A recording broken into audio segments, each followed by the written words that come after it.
I am the Tofu Golem. Please enjoy the video. You start by locating the motion photo in your gallery app.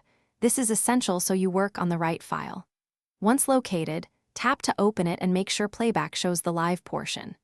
If the app autosaves an MP4 alongside the JPEG, note that file name, because you may extract the still from either the JPEG or the MP4.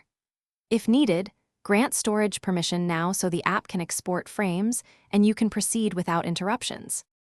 Next, you extract the exact still you want to keep. Use the Photos app Edit Export Frame or Share Save Image when available. That preserves quality.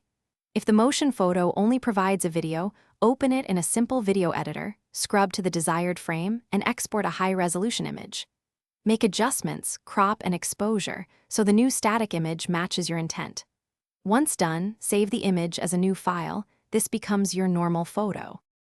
Finally, verify the exported photo in your gallery and compare file size and resolution to the original. Then archive or delete the motion file if you want only a normal photo. If the image looks soft, re-extract using a frame with less motion blur or export at full resolution from the MP4. If your phone lacks export options, install a trusted frame extractor app or transfer the motion file to a computer and use desktop software. Thanks for watching. Consider subscribing if we helped you today.